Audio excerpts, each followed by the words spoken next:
दोस्तों आज हम परेड ग्राउंड में मौजूद हैं और यहाँ पर आप देख सकते हैं स्नातक स्तरीय परीक्षा में जो चयनित छात्र हैं जो एक बहुत लंबे समय से अपनी लड़ाई लड़ रहे थे और मुख्यमंत्री पुष्कर सिंह धामी द्वारा कई बार इन छात्रों को आश्वासन दिया गया कि आपके साथ हम न्याय करेंगे। जितनी भी एसटीएफ की जांच वाली परीक्षाएं हैं सभी में जो ईमानदारी से चयनित छात्र हैं उनके साथ न्याय होगा। ये मुख्यमंत्री सीएम धामी द्वारा कहा गया था, कई बार कहा गया, कई आयोजनों पर कहा गया, लेकिन आज ये छात्र बहुत ज्यादा मायूस हैं क्योंकि इनकी जो उम्मीदें हैं वो एक झटके में उनकी उम्मीदें समाप्त कर दी गई सरकार द्वारा। जीएस मार्तोलिया जी ने डिसीजन लिया है कि स्नातक स्तरीय परीक्षा में जितने भी चयनित छात्र हैं उनकी जो परीक्षा है वो रद्द की जाती है और दोबारा से उनकी परीक्षा आयोजित होगी।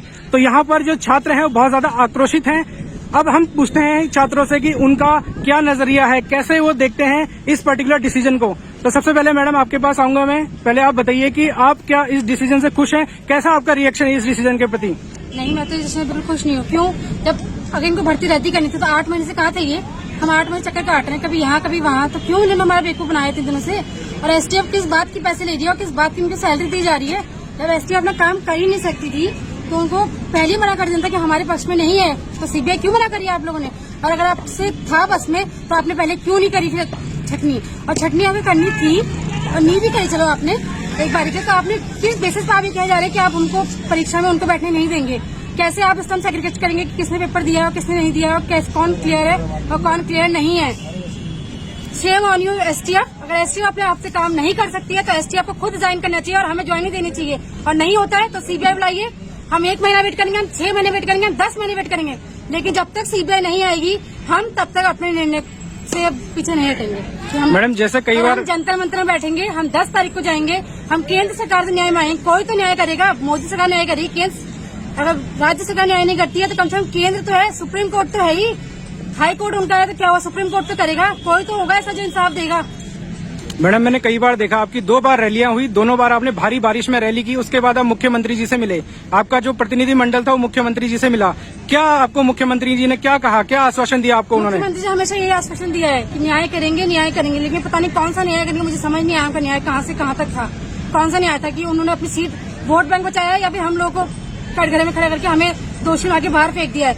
वो खुद तो ऐश्वर्य आराम से जिंदगी जी रहे और हम लोग दर दर भटक रहे हैं, कभी हम यहाँ जा रहे हैं, कभी हम वहाँ जा रहे हैं। हम क्यों भटके? वो अगर इंसाफ नहीं कर सके तो उनको रिजाइन कर देना चाहिए अपनी नौकरियों से, हमको नहीं।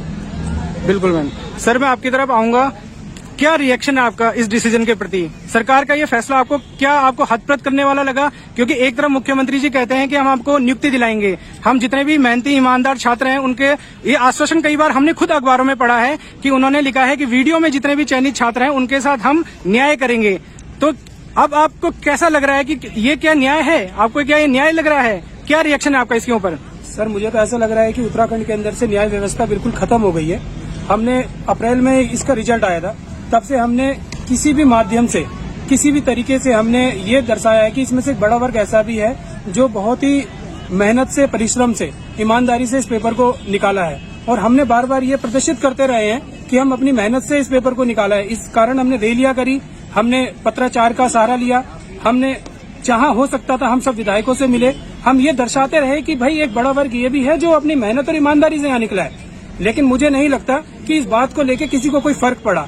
हम तो तब तक ये चलते आ रहे हैं कि प्रशासन ने हमारी बात को सुना है, हमारी बात को हम रखा है, सरकार हमारे साथ न्याय करेगी। और साल के अंतिम समय पे जब सारी दुनिया खुशियां मना रही है तो धामी जी के ज्ञान कोश में क्या यही एक न्याय व्यवस्था है?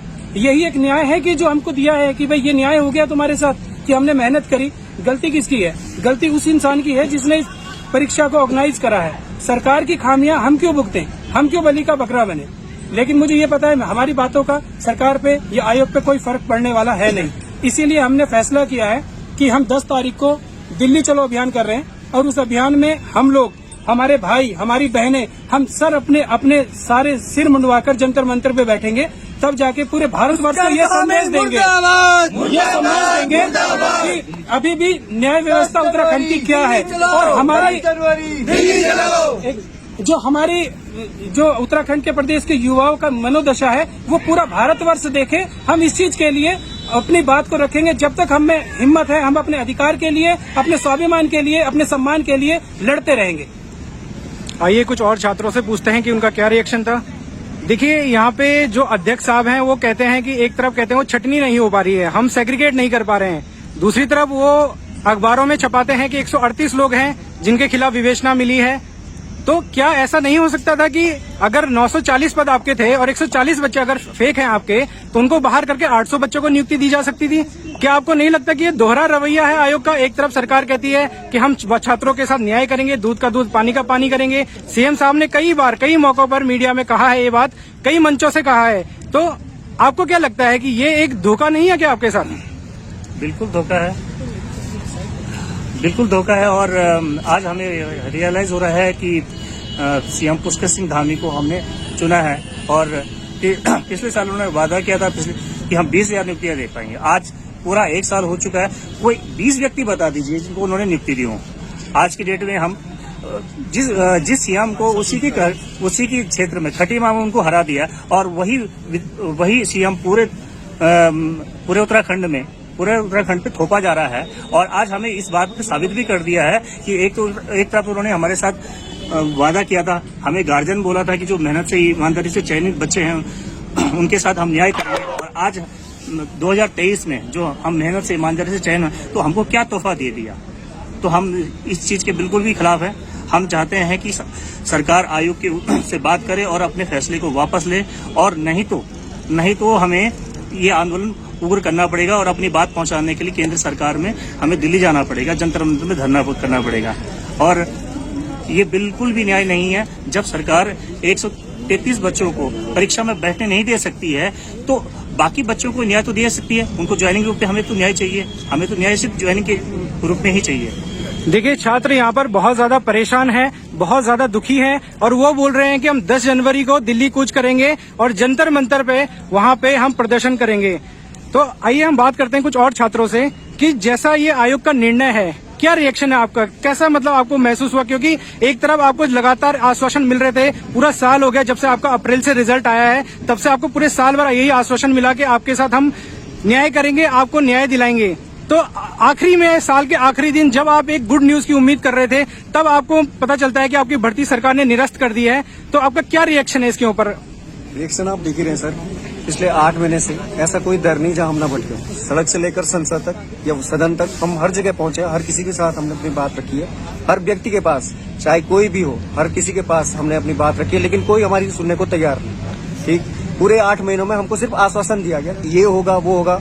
धामी जी ने ऐसा कोई मंच नहीं छोड़ा जहाँ से ये घोषणा न की हो कि मैं जो मेहनती बच्चे हैं उनके साथ अन्याय नहीं होने दूंगा। लेकिन आज हुआ क्या हमारे साथ? 8 महीने हमने उसका इंतजार किया कि हमारे साथ न्याय होगा, लेकिन न्याय के नाम पर हमारे साथ एक भद्दा मजाक जो हुआ अभी 2 दिन पहले, वो सबने देखा। आज देख रहे हैं आप, हर कोई नया साल मना रहा है, और हम आज भी इसी शोक में यहाँ पर डूबे। शक्लें देखो सर इन सबकी, देखो, दिखाओ इन सबको।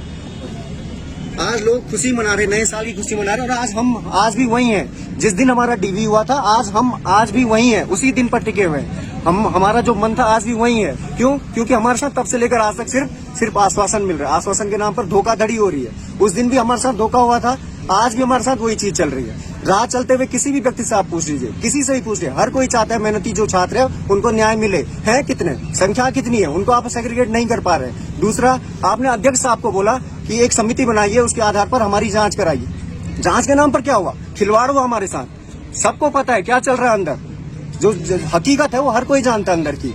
बयान देखिए इनके, पहला बयान देते हैं जो इनका पत्र लिखकर बाहर आता है, उसमें हमको बताया जाता है कि हम सेग्रीगेट नहीं कर पा रहे, हमारी ये मजबूरी, हम सेग्रीगेट नहीं कर पा रहे, इसलिए हमारी भर्ती रद्द कर दी जाती है। दूसरे ही पल इनका बयान आता है जो अध्यक्ष साहब है कि सेग्रीगेशन की जो अगली हम इसका री एग्जाम कराएंगे, वहां पर हम बच्चों को अलग कर रहे हैं। जब आप सेग्रीगेट कर ही नहीं पाए तो आप अलग कर किस करो? ये तो सीधी सी बात है, आप कुछ नहीं करो, बस एक झुंझुना पकड़ा रहे हो बच्चों के, इसके आधार पर ये हम काम कर रहे हैं। और आप सच्चाई आप भी जानते हो कि आपने काम कुछ नहीं किया है, क्योंकि आपके जो बयान आए द्व्यर्थी बयान है। पहले एक तरफ आपने कहा हम सेग्रीगेट नहीं कर पा रहे, दूसरी तरफ आपने कहा हम जो बच्चे हैं उनको अलग करके जो बाकी बच्चे उनको हम एग्जाम कराएंगे। आपकी हर बात झूठी है सर। 8 महीनों से हम आपके झूठ झेल रहे हैं, और आज भी जब सारी दुनिया खुशी मना रही है, हम सब जितने लोग यहाँ हम और 918 जो और बच्चे हमारे साथ हैं, वो सारे आज भी रो रहे हैं। उस दिन भी रो रहे थे, आज तक हम रो ही रहे हैं। हमारे साथ ना उस दिन न्याय हुआ था, ना आज न्याय हुआ है, और हमें पता है हम आगे क्या करना है। हमारी शांति से बात किसी ने नहीं सुनी। हमारी शायद यही गलती है कि हम शांतिपूर्वक आज तक प्रदर्शन करते रहे। हम हमेशा शांति से अपनी बात करते रहे कि हमारी बात हर कोई सुनेगा, लेकिन शांति अब तरीका नहीं रह गया है और हमें पता हम आगे क्या करना है। शायद सरकार यही चाहती कि एक दो मर जाएं, एक दो अपनी कुछ दे दें, यहाँ पर बलिदान दे दें, तब जाकर इस सरकार जागेगी। और यही होना है, यही होना रह भी गया है। और हम इसके लिए 10 तारीख को दिल्ली जा रहे हैं। वहां जाकर हर कोई, जितने लड़के हमारे साथ हैं, वहां जाकर अपना सर मुंडन करवाएगा। इवन लड़कियां तक वहां पर अपना सर मुंडन करवाएंगी, गर्ल्स भी वो काम करेंगी। और यही शायद सरकार चाहती है। सरकार में कोई नहीं सुनने वाला, राज्य में हमारा कोई सुनने वाला नहीं है, लेकिन हाँ, अब एक ही तरीका हमारे पास बचा है, हम देश की सरकार को सुनाएं और देश से हर राज्य ये समझे कि इस राज्य के युवाओं के साथ सरकार कर क्या रही है और आज हमारी स्थिति क्या हो गई है। शक्लें देखिए इन सबकी, लोग खुशियां मना रहे हैं और आज हम साल के पहले दिन शोक मना रहे हैं, शोक सभा मना रहे हैं, पुतले जला रहे हैं। यही काम रह गया हमारे इस उम्र में।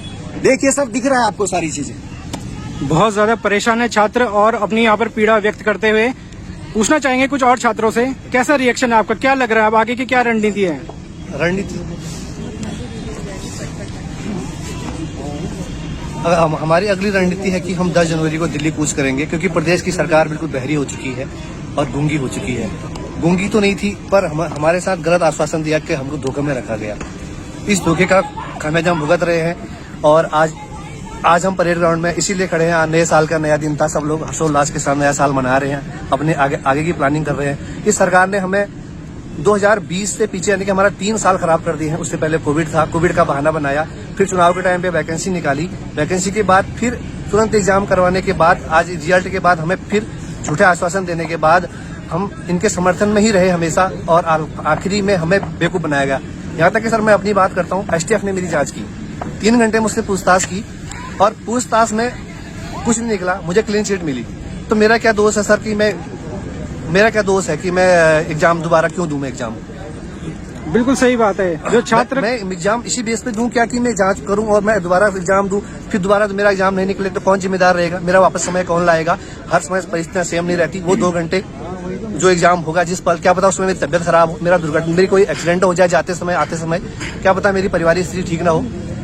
ये इसकी कौन जिम्मेदारी लेगा? सरकार ने एक झटके में फैसला लिया है, सरकार को फैसला वापस लेना होगा, अन्यथा हम कुछ बड़ा करेंगे। हमारा अगला एम यही है कि हम 10 जनवरी को दिल्ली कूच करेंगे, क्योंकि प्रदेश की सरकार हमारी सुन नहीं रही है और हम कर भी कह सकते हैं। अभी फिलहाल की कंडीशन ये है कि बेरोजगारों को ही ठगा जा रहा है। इवन इतनी 11 भर्तियां हुई और सब भर्ती आरएमएस कंपनी ने कराई, उनमें से कुछ भर्तियां आरएमएस कंपनी ने कराई, कुछ ऑनलाइन हुई, पर हमारी भर्ती पे ही इन्होंने इतना बड़ा डंडा चलाया, हमारे पेट पे इतनी लात मारी कि आज हम यहाँ पर रह गए हैं। और पढ़ाई के सिवा हमें ऐसा टेक्निकल कुछ नहीं है राज्य में। हम सरकारी स्कूल से पढ़े हुए बच्चे हैं और हमारा काम पढ़ना था, हमने पढ़ा, एग्जाम निकाला, हमारा डीवी तक हो गया था, हमें बस जॉइनिंग की दरकार थी। कितने बच्चों के भविष्य बर्बाद हुए, साथ में हमारा भी। मैं खुद अपनी बात बता रहा हूँ, जब मेरी जांच हो चुकी है तो क्या ये नहीं होना चाहिए कि मुझे जॉइनिंग मिले? और मैं ये चाहता हूँ कि हमें जॉइनिंग मिले, बस और कुछ नहीं सर। बहुत परेशान हो चुके हैं और हमें नियुक्ति चाहिए, नियुक्ति से नीचे कम कुछ नहीं चाहिए। री एग्जाम कोई सोल्यूशन नहीं है। जब एसटीएफ ने जांच कर चुकी है तो एसटीएफ की जांच पे जब भरोसा था तो अब क्यों भरोसा नहीं है? मतलब उस समय